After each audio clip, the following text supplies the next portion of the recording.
Quando os historiadores descrevem Iowa em 1856, costumam focar no que se passava à superfície. A expansão para o oeste, os novos assentamentos que brotavam ao longo da fronteira, as comunidades pioneiras erguendo suas primeiras estruturas permanentes. Mas a verdadeira história, a que mal escapou de uma única nota de rodapé em jornais da época, a que ainda hoje jaz soterrada em arquivos empoeirados, começou bem abaixo da terra. Tudo começou com uma ordem de construção simples. Os operários receberam instruções para escavar uma cave para o novo edifício do governador Grimes, na esquina das ruas Main e Valley. O objetivo era direto: abrir os alicerces, preparar o terreno e deixar o local pronto para uma construção. Mas no momento em que os trabalhadores começaram a furar o solo de Iowa, algo inesperado aconteceu. Encontraram algo sólido onde não devia haver nada. Romperam uma camada que não era exposta em memória de ninguém vivo. Sob a terra da pradaria, a uma profundidade que fazia pouco sentido para uma formação natural, as equipes descobriram uma abóbada com arco de aproximadamente 10 pés quadrados. Sua construção era incomum. Seu propósito, obscuro. E o que havia lá dentro não correspondia a nada nos registros de assentamento do território de Iowa. Aquilo simplesmente não devia estar ali. O jornal noticiou uma vez. Uma menção breve na imprensa local, seca, quase casual. Mas nas semanas seguintes, algo estranho aconteceu. A história sumiu, sem artigos de acompanhamento, sem exame científico, sem investigação oficial. Apenas silêncio. A explicação oficial, quando alguém se dava ao trabalho de oferecê-la, depois descartaria tudo como uma identificação equivocada, talvez restos indígenas ou simplesmente exageros folclóricos da fronteira. Nada fora do comum, nada que valesse preservar. Mas o relato original do jornal de 1856, o que ainda existe em um punhado de arquivos, conta outra coisa. Descreve operários parados à beira de uma abóbada construída com paredes de 45 centímetros de espessura, assentadas com cimento ou alguma argamassa indestrutível. Um método construtivo que não combinava com nada do que os pioneiros erguiam em Iowa em 1856. E dentro dessa abóbada, 8 esqueletos humanos, não restos comuns. Esqueletos de proporções colossais, medindo aproximadamente de 2,5 a 3 metros de comprimento, descritos como os maiores restos mortais jamais encontrados. E quanto mais fundo se vai nessa história, mais ela deixa de parecer uma simples descoberta arqueológica e começa a se parecer com provas sistematicamente enterradas, escondidas e deliberadamente apagadas da memória. A princípio, a equipe de construção tentou dar sentido ao que encontrou da maneira mais simples possível. Talvez fosse um antigo depósito subterrâneo, talvez uma câmara funerária de algum assentamento anterior que não conheciam. Mas à medida que removiam mais terra e expunham a estrutura inteira, as inconsistências só aumentavam. Por que existia uma abóbada sob uma pradaria virgem de Iowa? Por que fora construída com tamanha solidez, paredes de 45 centímetros e argamassa, que os operários descreveram como indestrutível? Por que era abaulada, técnica construtiva sofisticada, que exigia conhecimento de engenharia muito além de simples práticas funerárias? E a pergunta que inquietava até os homens mais práticos da fronteira: por que os restos lá dentro eram tão descomunais? Iowa, em 1856, era um território recém-colonizado. A região havia conquistado a condição de estado apenas uma década antes. No entanto, a abóbada sob o canteiro de obras do governador Grimes parecia ter sido construída para ocupantes muito maiores do que qualquer população humana conhecida. O relato do jornal é claro a esse respeito. 8 esqueletos, todos de proporções gigantescas, todos em bom estado de conservação, todos com aproximadamente 2,5 a 3 metros de comprimento. Os operários admitiram entre si, em voz baixa, que nada naquela descoberta se encaixava no que sabiam sobre quem havia vivido naquelas terras antes deles. E embora nenhum estivesse usando termos como raça perdida ou gigantes ancestrais, reconheciam algo igualmente perturbador.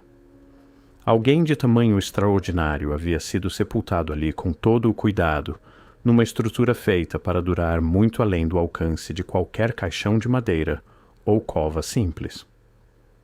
Quando a equipe de escavação expôs completamente a abóbada sob as ruas Main e Valley, o que emergiu não se comportava como um sítio funerário comum deveria. Não era um simples buraco cavado no chão. Era a arquitetura de engenharia. A primeira anomalia era o próprio arco. A construção abaulada exige medições precisas, colocação cuidadosa de pedras ou tijolos e compreensão da distribuição de cargas. Não é técnica que se usa para um enterro às pressas.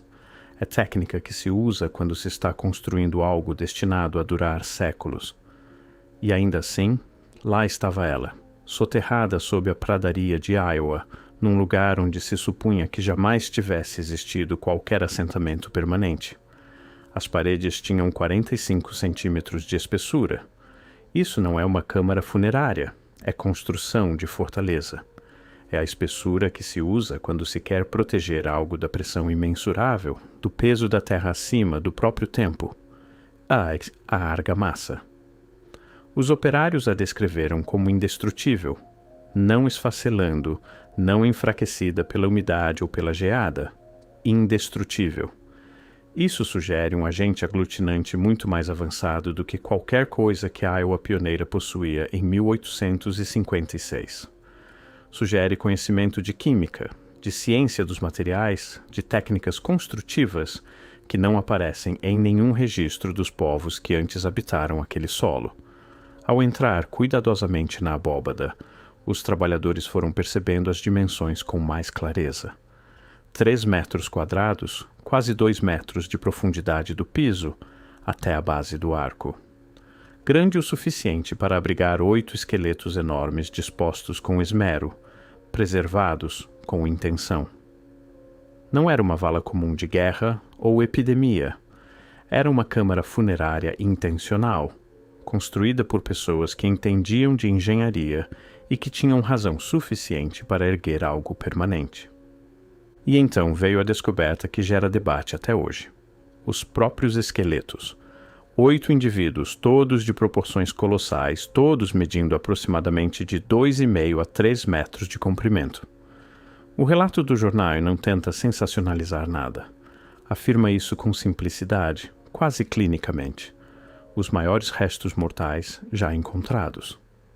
Oficialmente, a arqueologia convencional viria a descartar tais relatos como exageros da fronteira, ossos de animais mal identificados ou simples embustes. Mas nada na descoberta de Iowa de 1856 se encaixa nesse padrão. Não era um esqueleto isolado encontrado por uma testemunha pouco confiável. Eram 8 esqueletos, descobertos por vários operários, examinados por pessoas suficientes para que um jornal se sentisse seguro em publicar medidas específicas. Os restos foram descritos como estando em bom estado de conservação. Isso é significativo. Significa que a abóbada havia cumprido seu aparente propósito: proteger seus ocupantes da decomposição, dos elementos, da passagem do tempo. A engenharia funcionou. Qualquer que fosse a civilização que construiu aquela câmara, ela sabia exatamente o que estava fazendo. Mas eis o que torna a descoberta de Iowa especialmente incômoda para as narrativas convencionais. Não eram ossos espalhados, eram esqueletos completos, dispostos com clara intenção, preservados com cuidado evidente. Era um sepultamento formal, conduzido por uma sociedade com recursos, conhecimento e motivação para construir arquitetura permanente destinada aos seus mortos. E se as medidas forem precisas, se esses restos de fato variavam entre 2,5 e 3 metros, estamos diante de evidências de uma população humana que não se encaixa em nenhum lugar na linha do tempo aceita da história norte-americana. À medida que a notícia da descoberta deveria ter se espalhado, algo peculiar começou a acontecer. A história não cresceu, encolheu. Nenhuma expedição científica chegou para estudar a abóbada. Nenhum representante da Smithsonian veio recolher os restos. Nenhum artigo de acompanhamento apareceu descrevendo o destino dos esqueletos ou da estrutura que os guardava. Em vez disso, a descoberta simplesmente se dissolveu nos registros públicos.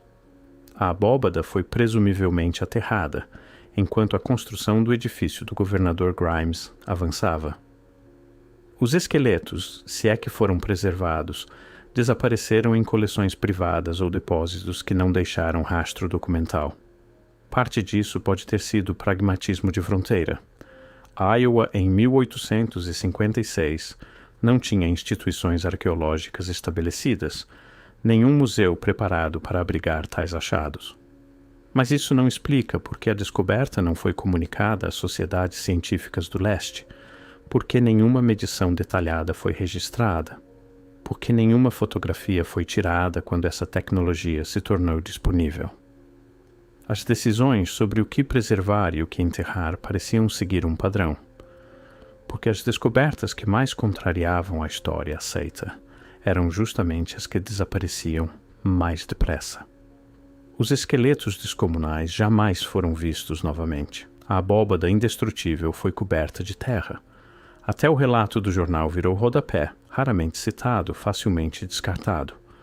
O que torna Pabou, a abóbada de Iowa, especialmente significativa é que ela não foi um episódio isolado. Ao longo do século XIX, por toda a América, descobertas semelhantes continuavam aparecendo em jornais locais e depois sumindo dos registros oficiais. Wisconsin, 1891. Investigadores relataram ter encontrado enormes montes funerários contendo esqueletos de tamanho incomum. Os restos foram enviados a Washington. Jamais foram exibidos, jamais estudados publicamente, jamais mencionados em qualquer publicação. Ohio, ao longo de todo o século XIX. Dezenas de relatos em jornais descrevem a abertura de antigos montes, revelando esqueletos que mediam de 2 e 1 a 2 e 7 metros de comprimento. Alguns incluíam descrições detalhadas de artefatos, ornamentos de cobre e práticas funerárias sofisticadas. A maioria desses achados desapareceu em poucos meses após a descoberta. Kentucky, Tennessee, Pensilvânia. O padrão se repete. Descobertas locais, breves menções em jornais, depois silêncio. Os restos somem. Os montes são destruídos pela agricultura ou pelo desenvolvimento urbano. As evidências desaparecem antes que qualquer estudo sistemático possa ser realizado. E quando se mapeiam essas descobertas, algo perturbador fica evidente. Elas se concentram ao longo de vales de rios, perto de grandes cursos d'água, em localizações que sugerem uma população disseminada, não anomalias esparsas.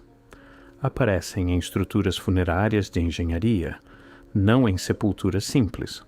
Apresentam evidências de metalurgia avançada, construção sofisticada e práticas culturais que não correspondem a nenhuma tradição nativa americana reconhecida. A explicação convencional: exageros de fronteira, mastodontes mal identificados ou embustes. Mas essa explicação nos obriga a crer que centenas de testemunhas independentes, em vários estados, ao longo de décadas, cometeram o mesmo erro, ou todas participaram da mesma conspiração. Obriga-nos a ignorar as evidências de engenharia, a construção da abóbada, os artefatos que acompanhavam os restos. O que aconteceu com os gigantes de Iowa e com centenas de descobertas semelhantes não foi negligência acidental, foi supressão sistemática, não por conspiração organizada, mas por controle institucional, pelas decisões silenciosas de museus e universidades sobre quais evidências merecem estudo e quais podem ser ignoradas com segurança. Quando as instituições coletavam artefatos no final do século XIX e início do XX, tinham uma narrativa clara sobre a pré-história americana. Os nativos americanos teriam chegado pelo Estreito de Bering relativamente há pouco tempo. teriam se desenvolvido em isolamento das civilizações do Velho Mundo. Não teriam construído nada permanente, nada monumental antes do contato europeu. Qualquer descoberta que contrariasse essa narrativa criava um problema. Esqueletos gigantes sugeriam uma população diferente, uma linha do tempo diferente, uma história completamente diferente. Então essas descobertas eram arquivadas de modo a dificultar o acesso, guardadas em instalações onde não seriam exibidas ou simplesmente perdidas em vastos acervos onde podiam cair no esquecimento. Não havia destruição ativa. Era um apagamento passivo. O tipo que acontece quando as instituições decidem que certas perguntas não valem a pena ser feitas, que certas evidências não merecem ser preservadas, que certos capítulos da história não merecem ser contados. Quando se recua e se examina o que a descoberta de Iowa de fato revelou, independentemente das posteriores explicações e Descartes, um padrão nítido emerge. Métodos de construção sofisticados, arquitetura permanente, práticas funerárias que sugerem organização social e complexidade cultural, e restos humanos de tamanho incompatível com os modelos convencionais. A própria abóbada demonstrava conhecimento de engenharia. O arco exige compreensão da distribuição de forças. As paredes de 45 centímetros sugerem experiência com construção estrutural. A argamassa indestrutível indica ciência avançada dos materiais. Nada disso combina com os acampamentos temporários e assentamentos sazonais atribuídos aos habitantes pré-europeus de Iowa. Os esqueletos demonstravam algo igualmente incômodo para as cronologias aceitas. Se as medidas eram precisas, estamos diante de evidências de uma população humana com altura média entre 2,5 e 3 metros. Não indivíduos com gigantismo que apresentariam deformidades ósseas, mas uma população, vários indivíduos, todos de tamanho excepcional, todos sepultados juntos com clara intenção cultural. E a preservação dos restos sugeria que quem construiu a abóbada havia alcançado seu objetivo. Os corpos estavam protegidos, a câmara resistiu. A engenharia funcionou ao longo do que devem ter sido séculos, talvez milênios, de sepultamento. E isso nos leva à pergunta que nenhum arquivo oficial, nenhum livro didático, nenhum historiador convencional jamais respondeu de forma satisfatória. O que aconteceu com os 8 esqueletos descobertos em Iowa em 1856? Foram reenterrados quando a construção continuou? Foram enviados a alguma coleção particular? Foram deliberadamente destruídos para eliminar evidências que não se encaixavam na narrativa preferida? Não sabemos porque ninguém em posição de autoridade institucional escolheu criar um registro claro. Por que uma abóbada funerária sofisticada foi construída sob a pradaria de Iowa? Quem tinha o conhecimento de engenharia para erguer arquitetura permanente com tetos abobadados e argamassa indestrutível? Por que 8 indivíduos de proporções gigantescas foram sepultados juntos com tão evidente cuidado? Não são perguntas retóricas. São lacunas de evidências que a arqueologia convencional jamais abordou adequadamente, preferindo descartar toda uma categoria de descobertas de gigantes, em vez de se debruçar sobre as evidências específicas de cada caso. Quando se examina a descoberta de Iowa ao lado de centenas de achados semelhantes do século XIX, uma possibilidade perturbadora se apresenta. E se a América do Norte tivesse sido habitada por uma população que já não reconhecemos? E se essa população tivesse construído estruturas permanentes, desenvolvido técnicas construtivas avançadas e atingido um nível de sofisticação cultural que não aparece em nossa linha do tempo? Aceita? E se os montes espalhados pelo meio-oeste não fossem simples colinas funerárias, mas os últimos vestígios visíveis de complexos arquitetônicos sistematicamente desmontados, arados e apagados pela expansão europeia? E se os esqueletos gigantes não fossem anomalias, mas evidências de uma população distinta que existiu antes, durante ou paralelamente aos ancestrais das tribos nativas americanas modernas? As evidências dessa civilização existem, mas existem em fragmentos. Relatos de jornais que nunca tiveram seguimento, coleções de museus jamais catalogadas, descobertas que foram soterradas novamente antes que qualquer estudo sistemático pudesse ocorrer. Existem nas lacunas, nos silêncios, nas perguntas que a arqueologia institucional optou por não fazer. Os operários que descobriram a abóbada de Iowa em 1856 tinham uma escolha.